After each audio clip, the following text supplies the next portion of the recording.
देवगौड़ा जी प्रधानमंत्री थे, इंद्र कुमार गुजराल जी प्रधानमंत्री थे, तो लालू जी को पहले जाके पूछना चाहिए कि देवगौड़ा जी ने क्यों सीबीआई बिहार भेजा। चारा से लेकर जो अभी तक नौकरी तक का नौकरी जो जिस मामले की जांच चल रही है कि नौकरी देकर जमीन लेने का काम किए, ये तो ललन सिंह और शिवानंद तिवारी जी को जवाब देना चाहिए। सीबीआई तो उनके आवेदन पर कार्रवाई कर रही है और यहाँ के मुख्यमंत्री जी ने सदन में कहा कि हम तो कार्रवाई की मांग करते हैं, तो कार्रवाई हो रही है। तो जब वही मांग कर रहे हैं तो हम क्या कर सकते हैं? देश के समाजवादियों को भी कलंकित करने का काम कर रहे हैं। यदि तेजस्वी यादव समाजवादी हो सकते हैं तो इस देश का इससे ज्यादा दुर्भाग्य कुछ नहीं हो सकता। लालू जी नेता थे, ये सब मानते हैं, लेकिन उनके माता जी का क्या योगदान रहा, उनका क्या योगदान रहा, उनके भाई का क्या योगदान रहा, उनके बहन का क्या योगदान रहा, यही यदि समाजवाद है तो दुनिया शर्मसार होगा हिंदुस्तान में। नमस्कार, आप न्यूज फाउंडेशन देख रहे हैं, मैं हूं आपके साथ वंदना। बिहार विधान परिषद के नेता प्रतिपक्ष बनाए जाने के बाद सम्राट चौधरी जमकर तेजस्वी यादव पर हमला बोले हैं। डिप्टी सीएम तेजस्वी यादव को लेकर उन्होंने कहा है कि जिस तरह से राजद के जो परिवार हैं वह समाजवादी नेता बता रहे हैं, तो मैं उनसे पूछना चाहता हूं कि ऐसा कौन सा काम आप बिहार में कर दिए कि जिससे आप समाजवादी बन गए हैं। हाँ, आपके पिताजी वो समाजवादी हो सकते हैं, लेकिन ना तो आपके माताजी समाजवादी हो सकते हैं और ना आप समाजवादी हो सकते हैं, क्योंकि जिस तरह से बिहार को आप लोगों ने बर्बाद करने का काम किया, बिहार को गर्त में मिलाने का काम किया, जब ऐसे नेता समाजवादी बन सकते हैं तो यह चिंता का विषय होगा। सुनवाते हैं आपको कि क्या कुछ कह रहे हैं बिहार विधान परिषद के नेता प्रतिपक्ष सम्राट चौधरी।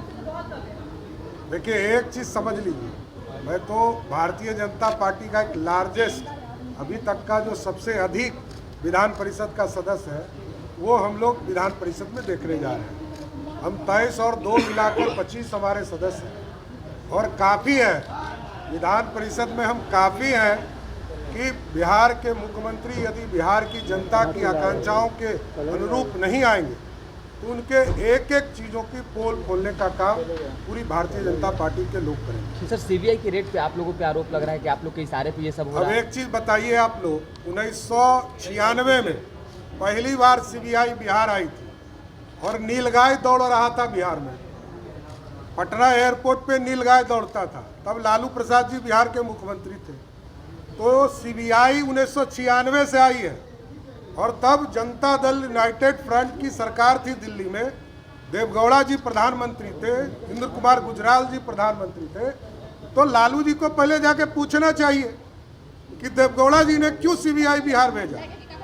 तो सीबीआई तब से आई है और ललन सिंह जी और शिवानंद तिवारी जी से पूछना चाहिए कि चारा से लेकर जो अभी तक नौकरी तक का नौकरी जो जिस मामले की जांच चल रही है कि नौकरी देकर जमीन लेने का काम किए, तो ये तो ललन सिंह और शिवानंद तिवारी जी को जवाब देना चाहिए।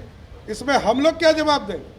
सीबीआई तो उनके आवेदन पर कार्रवाई कर रही है और यहाँ के मुख्यमंत्री जी ने सदन में कहा कि हम तो कार्रवाई की मांग करते हैं, तो कार्रवाई हो रही है।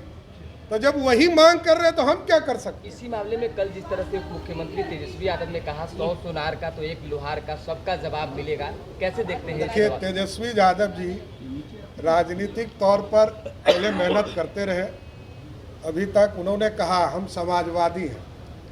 अब इस देश के समाजवादियों को भी कलंकित करने का काम कर रहे हैं। यदि तेजस्वी यादव समाजवादी हो सकते हैं तो इस देश का इससे ज़्यादा दुर्भाग्य कुछ नहीं हो सकता। इस देश में जिसके पिताजी वे स्वयं कहते हैं कि मेरे माताजी मुख्यमंत्री रही, उनका क्या योगदान था बिहार की राजनीति को, ये बताए।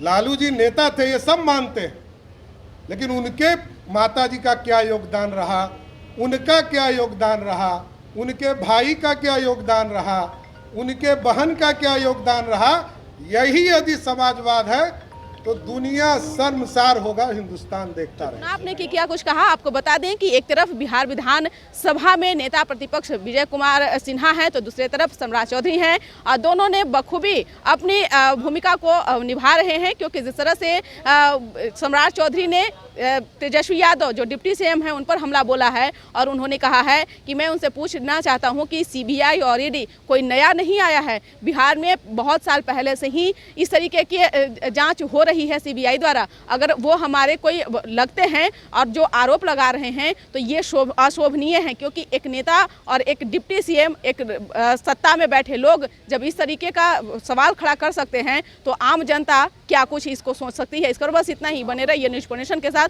अब तक के हमारे चैनल को सब्सक्राइब नहीं किए हैं तो कर लीजिए। धन्यवाद।